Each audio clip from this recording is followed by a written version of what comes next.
కదలకుండా ఉండండి పెద్దబాబు గారు, అట్టగే ఉండండి. అయిపోయింది.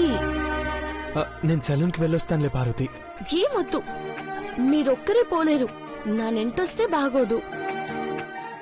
అయితే ఇలాగే ఉంటానులే. అస్సలు బాగోదు. మా పెద్దబాబు గారు కంపెనీకి పోయేటప్పుడు ఎట్టా ఉండాలనుకున్నాను? మహారాజులా ఉండాలనుకున్నాను. 2 నిమిషాలు ఓపిక పట్టండి, నన్ను చేసేస్తాను.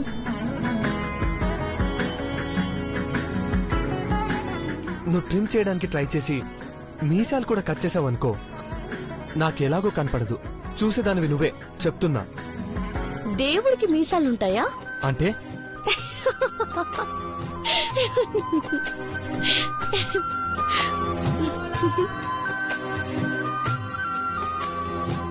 ఇప్పుడు మీసం కత్తిరించాలనుకోండి, మీరు అమృతం తాగారని అందుకే మీసాలు లేవు అనుకుంటాను. నువ్వు కావాలని అలాంటి పని చేయవు కదా? లేదు లేదు.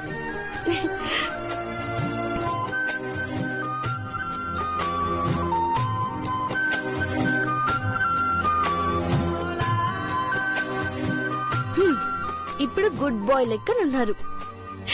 ఉండండి ఉండండి. మళ్ళీ ఏంటి పార్వతి? ఉండండి.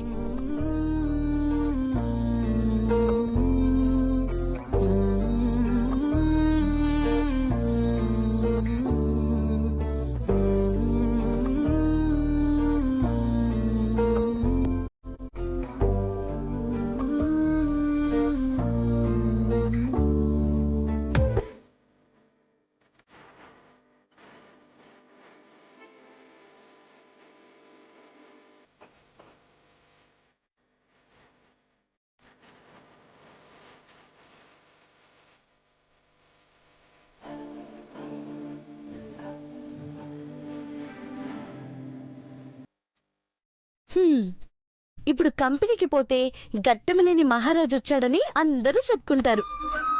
అర్థమైతే పార్వతి.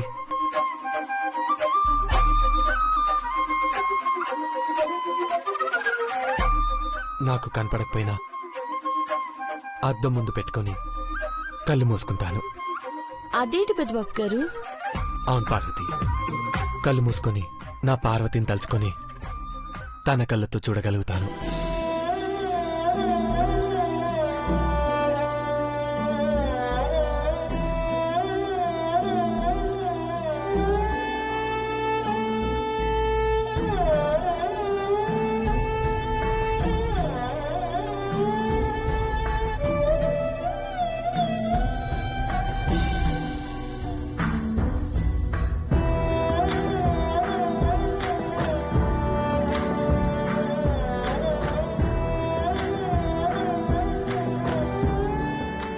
బాగున్నాను పార్వతి.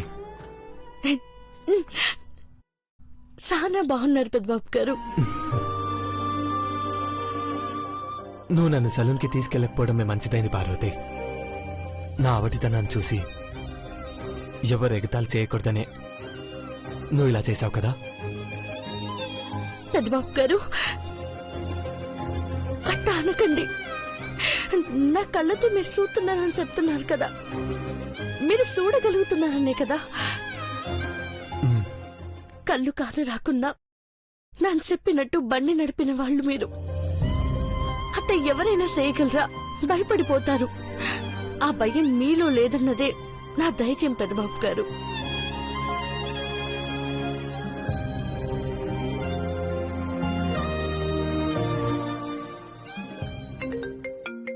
పార్వతి, ఫోన్ చూడు. ఎవరు పార్వతి? శేఖరన్న పెద్దబాబు గారు. మాట్లాడు. హలో. అమ్మా పార్వతి, మనం పంపించిన ప్రోడక్ట్స్ అన్ని తిరిగి గోడానికి వచ్చేసాయి. ఎందుకన్నా? ఎందుకట్టా జరిగింది? పార్వతి, ఏమైంది? ఫోన్ ఇటివ్వు. హలో శేఖర్. సార్, మన ప్రోడక్ట్స్ అన్ని వెనక్కి తిరిగి వచ్చేసాయి. అలా ఎలా అవుతుంది శేఖర్? టీవీలో మన ప్రోడక్ట్స్ బాగున్నాయని న్యూస్ కూడా వచ్చింది కదా. అన్ని చోట్ల పాజిటివ్ రిపోర్ట్ ఉన్నప్పుడు ప్రోడక్ట్ ఎందుకు సేల్ అవ్వదు? సార్, జిఏ హెర్బల్ ప్రోడక్ట్స్ వాడితే ప్రాబ్లమ్స్ వస్తున్నాయని పాంప్లెట్లు పంచారంట.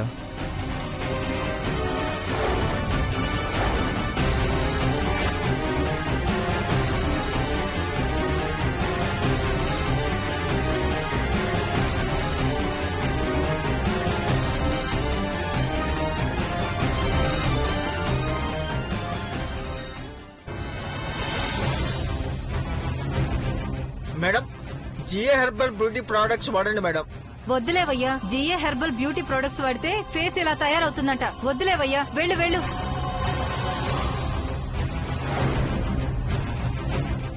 పాంప్లెట్స్ ఎవరు పంచారు? తెలియదు సార్. నెగిటివ్ పబ్లిసిటీ ఇస్తున్నారు. ఏం చేయాలో కూడా నాకు అర్థం కావడం లేదు. కంగారు పడకు శేఖర్, కంపెనీకి నేను వస్తున్నాను. సేల్స్ ఎగ్జిక్యూటివ్స్ అందరినీ రమ్మని చెప్పు. అలాగే సార్. పార్వతి, మనకి ఎందుకు ఇట్టా అవుతుంది పెద్దబాబు గారు? భయపడకు పార్వతి. మన కంపెనీ ప్రోడక్ట్స్ మార్కెట్లో సక్సెస్ అవుతుందన్న భయంతోనే తప్పుడు ప్రచారం చేశారు ఎవరో. ఇలాంటి బిజినెస్లో ఎదురవుతుంటాయి పార్వతి. దీన్ని ఎలా డీల్ చేయాలో నాకు బాగా తెలుసు.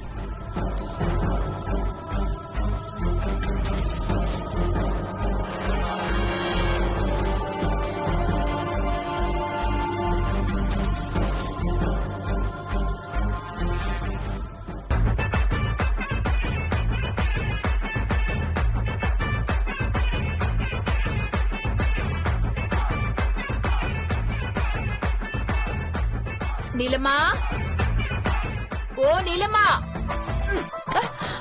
డాన్స్ ప్రోగ్రామ్ లో పోటీ చేస్తున్నావా ఏంటి?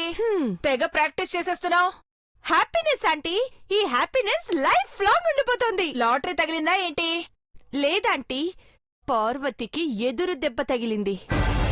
అగ్రిమెంట్ రాసుకున్న ప్రకారం 25 కోట్లది కట్టకపోతే జైల్లో ఉంటుంది. అక్కడ కూడా దేవా ఉన్నాడంటే హ్యాపీగా జైలుకెళ్తుంది. చీప్ ఆంటీ, ఇద్దరిని జైలుకి పంపిస్తే ఒకే రూమ్ లో పెట్టి కాపురం చేసుకోమనడం అనుకుంటున్నావా? No way. దాన్ని మహిళా కారాగారంలోకి పంపించేస్తారు. కావాలంటే దేవాని మనం విడిపించుకునే ఏర్పాట్లు కూడా చేసుకోవచ్చు. అది సరే, పార్వతి నోట్లో దుమ్ము పడేలా ఏం చేసావో చెప్పు. ఈసారి నీకు చెప్పకుండానే చేశాను. అది తయారు చేసే ప్రోడక్ట్స్ వాడితే మొహం అంతా పాడైపోతుందని పాంప్లెట్స్ అన్ని పంచేలా చేశానంటీ. సరుకంతా తిరిగి ఇప్పుడు గొడవల్లోకి వచ్చింది. నువ్వు అన్నంత పని చేసుంటావు. అయితే సరుకు అమ్ముడు పోలేదని గోడౌన్ తగలబెట్టి ఇన్సూరెన్స్ క్లెయిమ్ చేసుంటే, ఆలోపే అందులో ఉన్న ప్రోడక్ట్స్ అన్ని షిఫ్ట్ చేసేస్తే. ఎందుకన్నానంటే పెదబాబు మేధావమ్మా. ఆంటీ, ఇన్సూరెన్స్ చేయించడానికి 5 కోట్లు కట్టాలి. బట్టలు కొనుక్కోడానికి డబ్బులు సరిపోకపోతే ప్రమాద బీమా, జీవిత బీమా లాంటివి చేసుకుంటారా? అంత సీన్ లేదని తెలుసుకుని ఇప్పుడు ఇలా చేశాను. నువ్వు దరిద్రాన్ని సృష్టించడంలో నంబర్ 1 కిలాడీ లేడివి కదా. ప్లాన్ బాగానే వేసావు, కానీ నేను వెళ్లి ప్రోడక్ట్స్ కొని ఆటోలో తీసుకొస్తాను. ఎందుకు? ఏం చేస్తావు? పార్వతి కంపెనీ ప్రోడక్ట్స్ అంటే ఎంత క్వాలిటీగా ఉంటాయో తెలుసు కదా. నువ్వు కొంప ముంచకాంటీ. సరే, సైలెంట్ గా ఉండి వాళ్ళు వస్తున్నారు. అయినా అలా ఎలా జరిగింది? అక్కడికి వెళ్తే గానీ తెలీదు మహి. ఎగ్జిక్యూటివ్స్ తో మాట్లాడాలి. ఈ జగజ్జంత్రుల పని అయితే కాదు కదా. ఆ? ఏంటయ్యా చిన్నబాబు, మమ్మల్ని తిట్టుకుంటున్నావా? ఏంటి పార్వతి, ముఖం పీక్కుపోయిందేంటి? అఖిలాంటి మీదేమైనా పై చేసి సాధిద్దామనుకుంటున్నావా? లేకుంటే మమ్మల్ని ఇంట్లో నుంచి గెంటేద్దామనుకుంటున్నావా? పాపం, అనుకున్నదేది జరగట్లేదనుకుంటా. ఇలా జరుగుతుందని అస్సలు అనుకోలేదు. డబ్బులు కట్టలేక జైలుకు వెళ్లాల్సి వస్తుందేమో.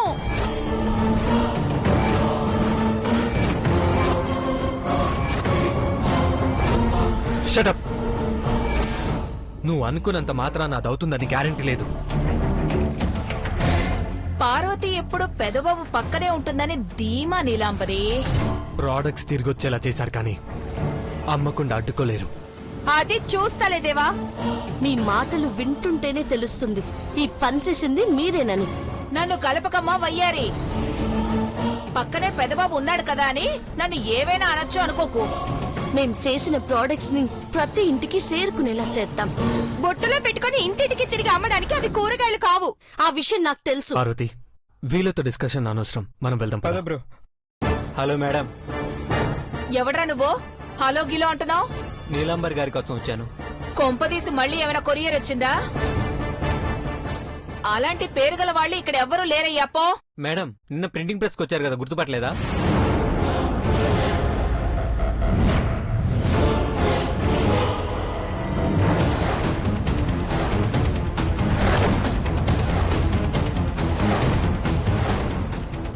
అది ఆ, అది పాంప్లెట్స్ కొన్ని మిగిలిపోయి ఆ బండిని మేము చూసుకోలేదు మేడం.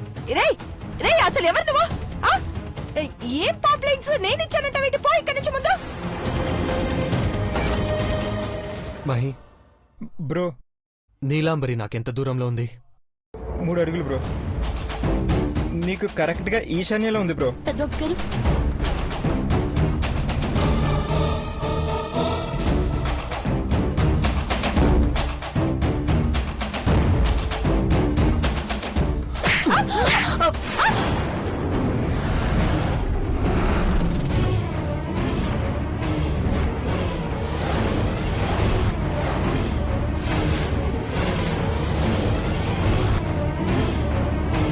ఈశాన్యం నైరుతేని ఇలా కూడా కొడతారా? దిమ్మ తిరిగిందా నీలాంబరి? ఏ బాబు పేపర్లు గీపర్లు ఏమీ వద్దు వెళ్ళు. తిక్క కుదిరిందా? నువ్వు ఎన్ని కుట్రలు చేసినా పార్వతి గెలుపుని ఆపలేవు. తప్పు చేశాను కాపాడండి నీ ఫోటో పాంప్లెట్స్ లో వేయించుకొని ఇల్లు తిరిగే పరిస్థితి వచ్చేలా చేస్తాను. పార్వతి, పెద్దబాబు ఆటో గారు పిలు. ఆటో ఎందుకు పెద్దబాబు గారు, బండి మీద వెళ్దాం.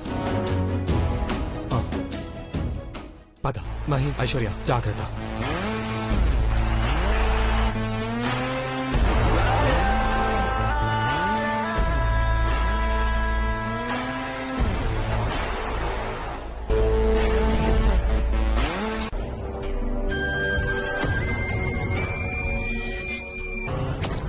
తయారు చేసినవన్నీ అమ్ముడుపోతాయి.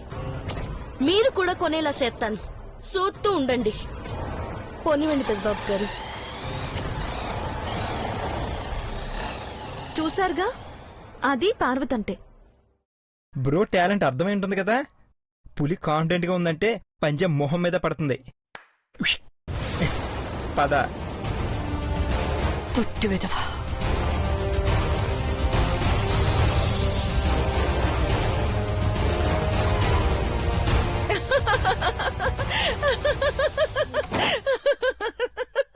నీలమ్మా, నువ్వు నాకు చెప్పకుండా ఏం చేసినా కంప్లీట్ సక్సెస్ అని చంకలు గుద్దుకున్నావు. ఏమైందో చూసావా? కళ్ళు లేని కబోది హాలీవుడ్ హీరోలాగా బైక్ నడుపుకుంటూ వెళ్లిపోయాడు. వెనకాల కూర్చున్న పార్వతి టాటా చెప్పలేదు గాని ఎంత వెటకారంగా చూసిందో చూసావా? అది ఎలా చూసిందో తెలీదు కానీ నీ మాటలు పుండు మీద కారం చల్లినట్టున్నాయంటీ. హట్ అయినప్పుడు అలాగే ఉంటుంది నీలు. సక్సెస్ అంటే నీది కాదు, ఆ పార్వతిది. కంచుకోట లాంటి ఘట్టమనేని కంపెనీని ఢీ కొడుతుందంటే మామూలు విషయమా? నువ్వెప్పుడైనా దేవాకార్లో కనీసం వెనక సీట్లో అయినా కూర్చున్నావా? నువ్వు నోరు మూసుకుంటే మంచిదాంటీ, లేకపోతే నేనేం చేస్తానో నాకే తెలీదు. నాకు కూడా తెలియాల్సిన అవసరం లేదు.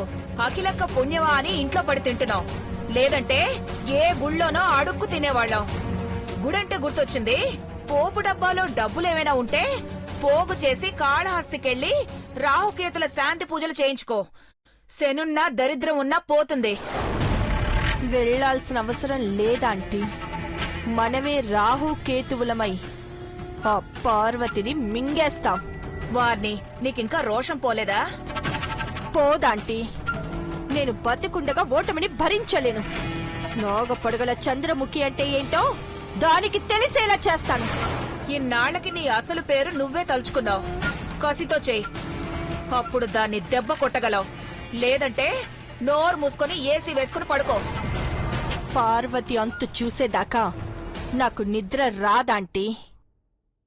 అది పడుకోవాలి శాశ్వతంగా. చూస్తావు కదా? నిజంగానా? నువ్వు చూస్తూ ఉండు.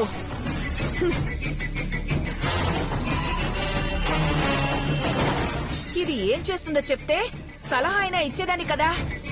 అఖిలక్కకు తెలిసేలా చేస్తే నాకు కోటింగ్ ఇస్తారు.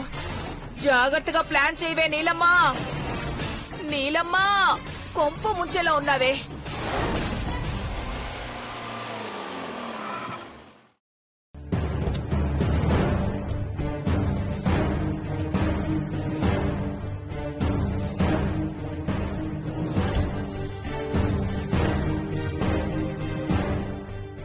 తొందరపడి నిర్ణయానికి రాకకిలా. రిజల్ట్ గురించి మీరేం టెన్షన్ పడకండి. నీ మీద నాకు నమ్మకం ఉంది అఖిల. నా వెనకాల మీరున్నారు. పదండి. ఆ. నీలాంబరి నీలాంబరి అక్క పెద్ద కోడలు ఇంట్లో లేదక్కా, బయటికెళ్ళింది. ఎక్కడికెళ్ళిందో చెప్పలేదా? లేదక్కా. మీకు చెప్పకుండా ఉంటుందా ఆంటీ?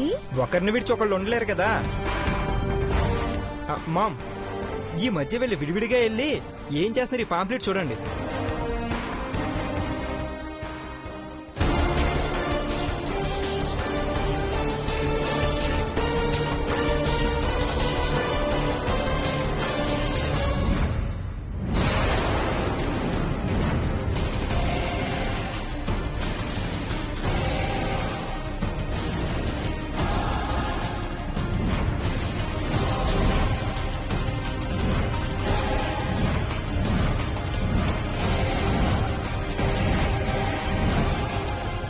ఇలా ప్రింట్ చేయించారేంటి? అన్యాయం కదా అంకుల్. దేవభవ కష్టాన్ని వీళ్ళు నీరు కారుస్తున్నారు. నాకేం తెలీదు, నన్ను ఇందులో ఇన్వాల్వ్ చేయకండి. వీళ్ళ మూలంగా బ్రో రోడ్డు మీదకి వెళ్ళి నిజం చెప్పి ప్రొడక్ట్స్ అమ్ముకునే పరిస్థితి వచ్చింది మామ్. అదే విషయాన్ని ఇంకోలా చెప్పొచ్చు కదా. నీలాంబరి రాగానే నా దగ్గరికి రమ్మని చెప్పు. ఖచ్చితంగా చెప్తానక్కా. అది ఇంట్లో ఉండుంటే ఇప్పుడే అటో ఇటో తేలిపోయేది. మహి, ఇందులో ఫ్లైట్ టికెట్స్ ఉన్నాయి. దేనికోసం మామ్? ఆస్ట్రేలియా నుండి ఐ స్పెషలిస్ట్ ని రప్పిస్తున్నాను. 14th రోజు ఇండియాలో ఉండాలన్నాను. ఈ పని మీకే ఎందుకు అప్పగించానో అర్థమయ్యే ఉంటుంది. Yes ma'am. ఆ డాక్టర్ బ్రోకి చూపు తెప్పించగలుగుతున్నప్పుడు ఆ డాక్టర్ మనం చాలా జాగ్రత్తగా చూసుకోవాలి. నీలాంబర్ రాగానే నన్ను కలవమని చెప్పు. తప్పకుండా అక్క. పాంప్లెట్ కి ఎంత ఖర్చయింది భవాని? నాకు తెలీదు బావు గారు, నాకు అలాంటి చీప్ ఐడియాలు రావు. నీలాంబరి చిన్నపిల్ల కదా. పాలు తాగే చిన్నపిల్ల ఆంటీ. నువ్వుండమ్మా.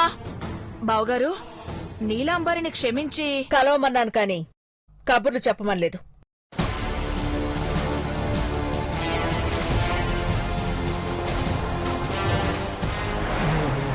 కదా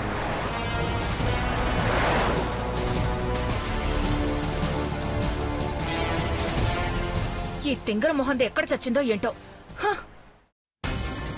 మీరు చెప్పిన పని చేస్తే డబ్బులు వస్తాయనుకున్నాం సార్, కానీ అమ్ముడు పోలేదు సార్. పైగా మమ్మల్ని కొట్టి పంపిస్తున్నారు సార్. ఈ ప్రోడక్ట్ అంటేనే తిట్టి పంపిస్తున్నారు సార్. అవమానంగా ఉంది సార్. ఇలాంటి ప్రోడక్ట్స్ అమ్మమని ఎందుకు చెప్పారు సార్? మేము వెళ్ళిపోతాం సార్. మేము వెళ్ళిపోతాం సార్. మేము చేయలేదు సార్. మేము వెళ్ళిపోతాం సార్. నేను చెప్పేది వినండి, ఇప్పటికిప్పుడు వెళ్ళిపోతే మేము చేయలేదు సార్. ఆగండి ఆగండి ఆగండి ఆగండి. ఒక్క నిమిషం ఆగండి, నేను చెప్పేది వినండి. ఎవరో తప్పుడు ప్రచారం చేశారు. మళ్ళీ ప్రోడక్ట్ కోసం జనం ఎగబడేలా చేస్తాను. సార్, జనం వెంటపడి కొడుతున్నారు సార్. ఈ 2 రోజులు ఫ్రీగా పనిచేసాం అనుకుంటాను సార్. పదండి. ఆగండి, మీ కష్టానికి ప్రతిఫలం తీసుకుని వెళ్ళండి. పెద్దబాబు గారు, డబ్బులిచ్చి పంపిస్తారా? మళ్ళా మనకెవరు దొరుకుతారు? లేదు పార్వతి, వీళ్ళ కష్టాన్ని లెక్క కట్టి పంపించాలనుకోవట్లేదు. మీరందరూ బతుకుతెర కోసమే పనిచేశారు. అవమానాన్ని, దెబ్బల్ని భరించారు. కానీ భయపడకండి, మీ అందరికీ ఉపాధి కల్పించాలని ప్రయత్నించాను. మీకు ఆ రాత అనుభవం ఉందా లేదా అని బయోడేటాస్ కూడా చూడలేదు. అయినా సరే మీకు ఉద్యోగాలు ఇచ్చాం. సార్, అమ్ముడు పోకపోతే కమిషన్ రాదు కదా సార్. జీతం కూడా రాదు కదా సార్. మీరు నన్ను నమ్మండి, తప్పుడు ప్రచారాన్ని కాదు. శేఖర్ సార్, టీవీ ఛానల్స్ కి న్యూస్ స్ప్రెడ్ చేయండి. ఏమని చెప్పండి సార్? సెన్సేషన్ అవ్వాలి. ఇది GA herbal beauty company challenge. Pamphlets తో మన బిజినెస్ ని దెబ్బతీయాలనుకున్న వాళ్ళకి బుద్ధి చెప్దాం. తిట్టిన జనాలు మన ప్రోడక్ట్స్ కొనేలా చేద్దాం. అట్టగే చెయ్యాలన్నా మనం తయారు చేసిన ప్రోడక్ట్ సరిగ్గా పని చేయకపోయినా వాళ్ళకేదైనా జరిగినా ₹1 కోటి ఇస్తామని చెప్పండి.